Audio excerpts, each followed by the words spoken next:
Salut, c'est moi, Non.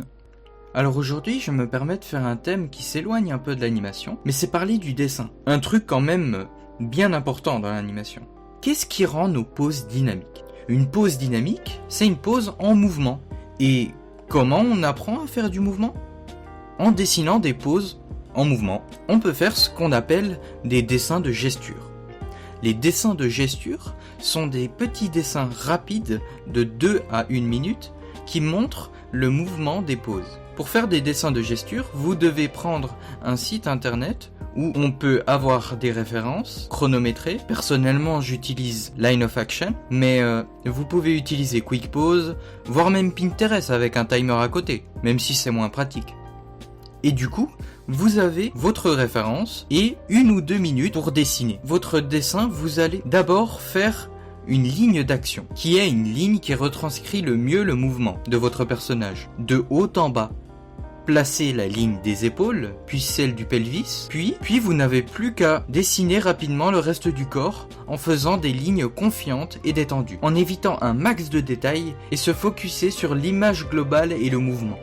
Et voilà, il n'y a plus qu'à faire une série de 10, voire 20 dessins, comme ça, vous aurez terminé votre session et appris beaucoup de choses en très peu de temps. Autre conseil, évitez d'avoir une ligne d'action trop droite. Elle risque de rendre vos dessins statiques. Et aussi, évitez d'avoir la ligne des épaules et la ligne des hanches parallèles au sol. Faites quelque chose comme ça, ou ça. Il faut que ça se contrebalance correctement. Ah oui, et une autre chose. Limitez ou utilisez le plus de lignes CSI. C'est des lignes qui forment soit des courbes, des S ou des traits. Ça permet d'avoir un dessin beaucoup plus fluide et beaucoup plus dynamique. Du coup, je vous propose de me regarder faire des dessins de gesture. Comme ça, je peux vous apprendre plus de trucs. Ok, alors bienvenue dans cette partie pratique. Et du coup, on va faire de la gesture. Et du coup, pour commencer, on va faire cette gesture-là. On commence d'abord par la ligne d'action. Qui est comme ça. On peut le voir ici, il y a un beau S.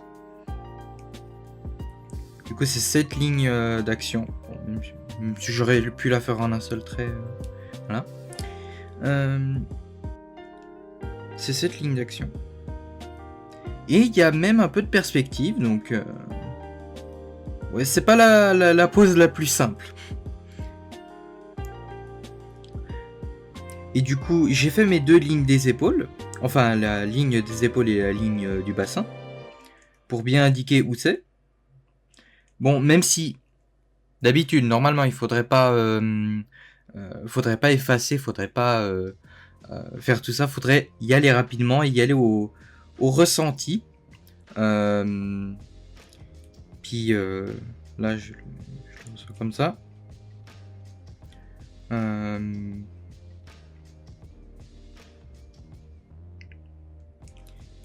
Là, je complète. Tac. Là, c'est une belle courbe. Donc, voilà.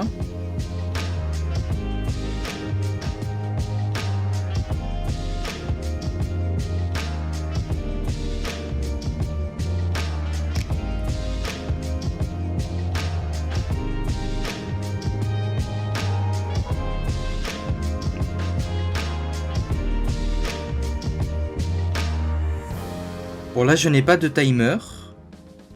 Je fais un peu à ma vitesse, mais ma vitesse est plutôt rapide, donc je pense que c'est à peu près juste le temps. Voilà.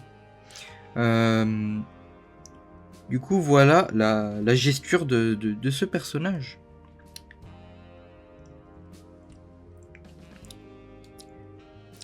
Et du coup, passons à une prochaine pause. On peut peut-être aller sur le côté. Alors là, on voit très bien le contrebalancement sur cette pose. Parce que il y a une partie qui va qui va dans ce sens, puis une partie qui va dans ce sens. Donc, c'est dynamique. Et c'est ce qu'on aime. N'hésitez pas à utiliser ce genre de truc pour rendre vos poses plus dynamiques. Qu'ils aient un petit balancement du bassin.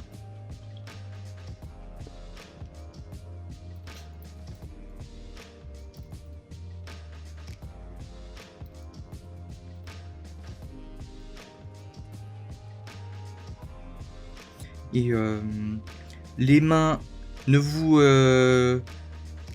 ayez pas peur de faire quelque chose de pas bien, parce que on va pas détailler les mains, honnêtement.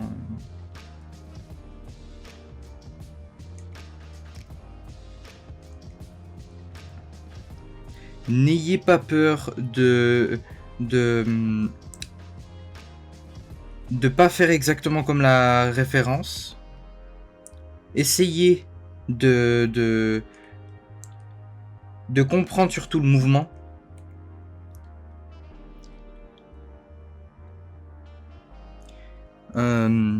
Et c'est pas trop grave si c'est pas vraiment anatomiquement correct. On s'en fiche de l'anatomie. Le but, c'est de faire le plus de dessins possible pour que on puisse s'améliorer.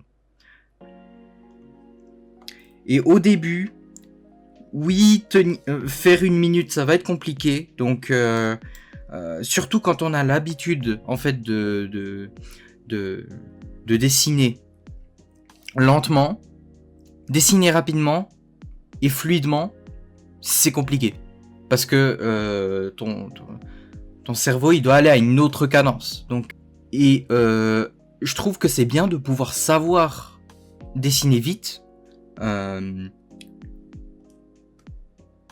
Même si ça rend pas super bien, c'est quand même un bon outil de savoir dessiner vite, que de tout le temps rester bloqué à dessiner très lentement. Puis au final, on apprend moins. Plus on fait de dessins, plus on apprend. Donc si on arrive à faire beaucoup de dessins, on arrive à faire beaucoup d'essais, et du coup beaucoup d'expérience en plus. Bon, même si c'est pas toujours le cas, genre là, par exemple, je peux pas m'entraîner sur la couleur, évidemment. Je peux pas faire de la couleur rapidement. Mais voilà.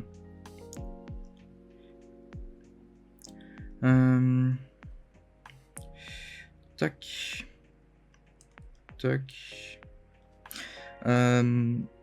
Là, j'exagère un peu plus le bras. Je le mets un peu plus bas. Enfin, je fais plus comme ça que dans la ref.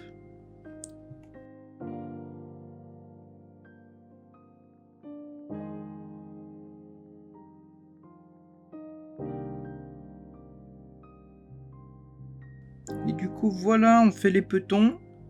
Et c'est pas la bonne place. Mais oh, pas grave.